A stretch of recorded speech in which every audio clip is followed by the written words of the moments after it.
I said, I'd like to get this done so we can go fishing, son. It's been about, what, 3 years now? Yeah, the boat's probably shot again. Got a new engine and all that. We put a half an hour on it. Yep, and now it's all full of methanol gas and destroyed. Yeah. So, good times. He'll be there. Yeah, love to get this done. Yep. All right, so Pops is gonna work on this stuff today. I'm gonna be back on the electrical again.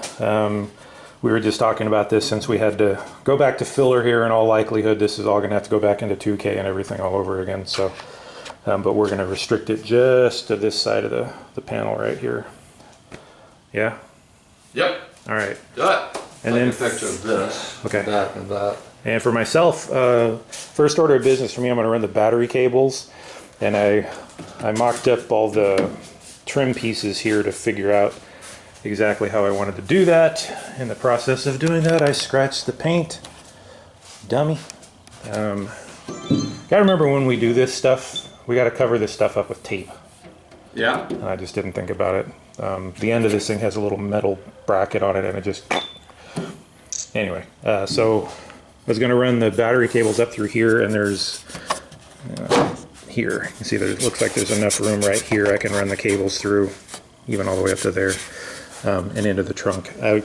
On the other side, they run in on the top edge here, but I didn't want to put them there because the lines would have to make a 90-degree turn. But in here, they can just go straight in. So I'll drill a couple of holes here and just run the cables straight through there. And of course, on the other end, that connect up with these posts here. So a couple of you guys were asking about these alignment pins I used on the subframe. Tom Noble sent these to me, the same for the first gen Camaros. I tried to take a measure into this, and it's coming up at 5/8. Not sure that's exactly right, but we can look that up and figure out what that is. But anyway, Tom just got some round stock here of some kind, just tapered the ends off on it, stuck it up in there. That's it. All right, so this is, what is this, 1/0 cable to run from the engine compartment to the trunk. And I got these guys. I went with the solderless type. The soldering ones have a hole here to fill with solder. I got the big old heavy crimpers here, so we'll get this guy on there, get everything ready, heat shrinked, etc. Alright, for our first one it didn't come out too bad. Kind of slipped off the insulation a little bit, but that guy's pretty darn tough. I don't think that's going anywhere. So we got the heat shrink tubing here, and then we got this guy to cover it up too. We'll do the heat shrink first. Okay, so the heat shrink on there. And then we have these boots to put over them as well. All right, there you go. So we're gonna run those right through here.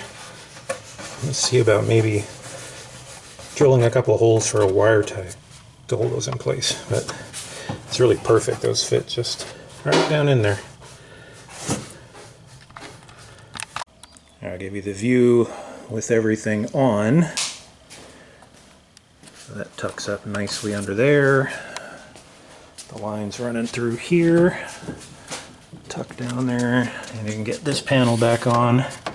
It's a little snug in there, but it works.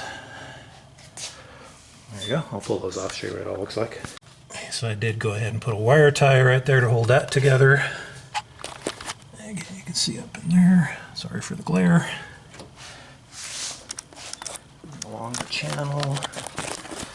Wire tied it to the little clips there, and then up into the back. I couldn't get a set of grommets that were tight, so these are a little sloppy in there, but they're protected, which is what's important. And there's not a lot of cable left here, unfortunately.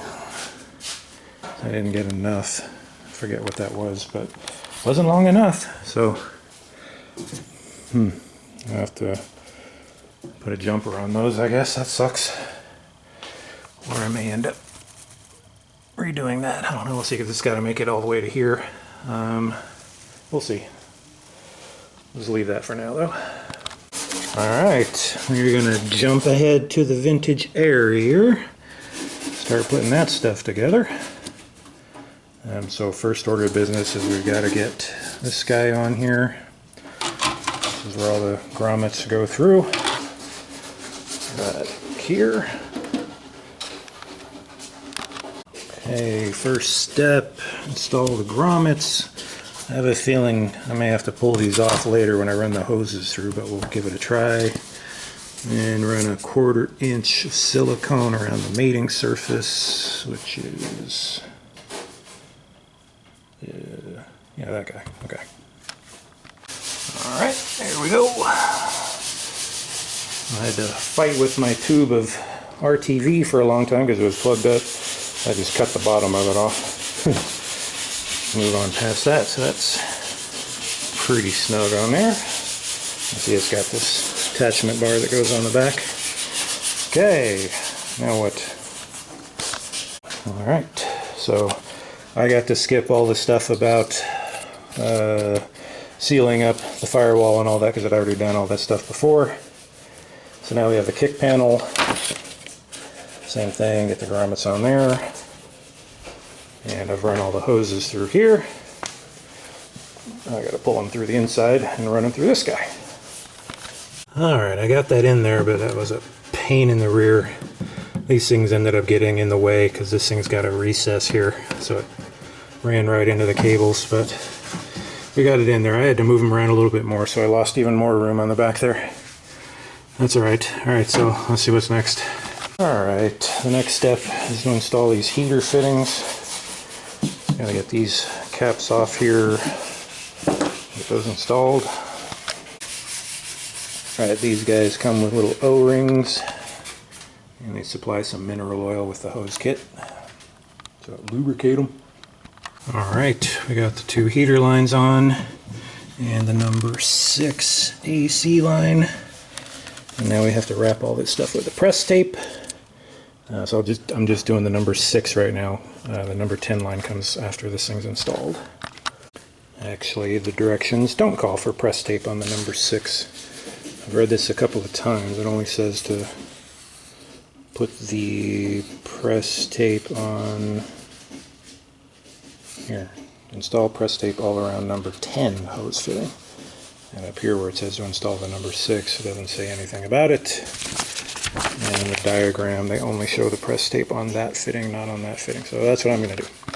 I'll attempt to see if we can do this with one hand here. So this is the press on tape. You can feed it under there if you can. If you can. It's not going to be too easy. It's too low.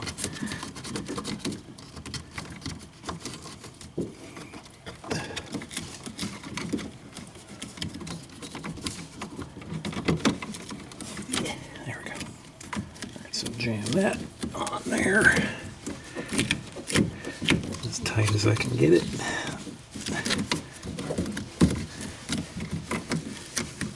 Sorry for the shaky cam, people. Just kind of crunch it up there as best you can. I got one more piece. Alright, well, one casualty we had was these grommets popped off. I don't think I'm gonna have any luck getting those back on. But I was saying to Pops, I think trying to seal all this is useless anywhere with this big giant hole right here. So it may not be a big deal. But okay, we got this guy in. I'll go back to one of my earlier videos to show how I did this. This is not the way Vintage Air recommended to do this. But that's good. Now we got these 2 guys mounted here. So this baby is in. We need to hook up the vent line still down at the bottom. But let me see what's next in the instructions. Alright, so next step is the heater control valve. But I thought I'd take a second here and talk about these hoses. The Camaro kit can come with the standard hoses. You only use those if you're using the standard small block with the AC compressor over there, I believe. Standard stock setup, then you use the standard hoses. If you have an LS or any other kind of accessory drive where it moves it, then you need the custom hose kit. This one doesn't say what it is, but this is Sorry, modified hose kit is what it's called. And basically the difference on that one is the ends are not pre-installed, so you can run the hoses wherever you need to run them. So that's that. And then, so these guys aren't going to get hooked up for a while. The heater hoses here, these are 5/8 heater hoses. I got an adapter to go from 3/4, I think it is, 3/4 to 5/8, and then a double barb fitting to connect it to that. But the heater control valve goes on the input line, which is that one, I believe. Here, it's the output from the water pump, I think. And it goes in line here to block the hot water from going into the heater when it's turned off. And that would be this guy. All right, let's take a look at that. All right, there's that guy. So I have a hole here to be able to run this in, or some flavor of this, but I got to run the wires from the evaporator unit, or whatever that thing's called, to connect that to. So all these hoses are just flopping around loose here, but anybody that knows on the LS, because I'm pretty sure this is the outlet and this is the inlet, but let me know before I connect that stuff up. This goes to the top hose on the heater core, for what it's worth. Yeah. Okay, so we just test fit the inner wheel well to make sure all that clears, everything's fine. So that's good. Pops is done sanding. Yeah. I'll level that off. Oh, that looks better. This is in 400. Yep.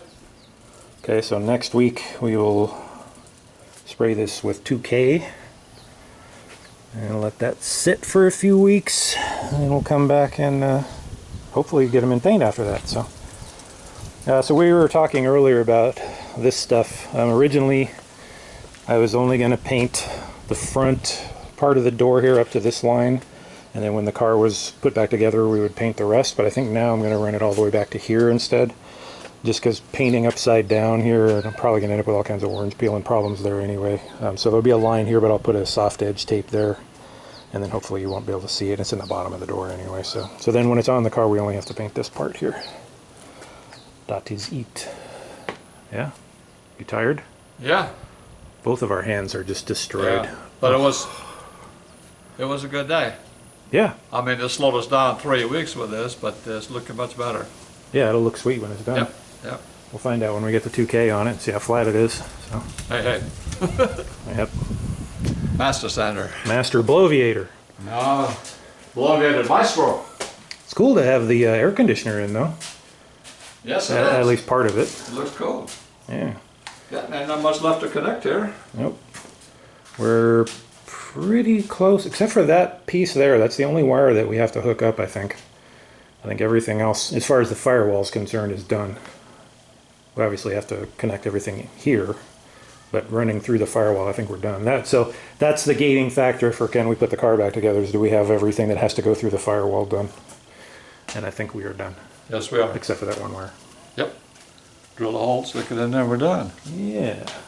So let everybody let us know what you think about what we did here. If you have any comments, criticisms, whatever. I know one thing I was thinking of is whether I wanted to run the power braid on the power line there, the wire loom stuff.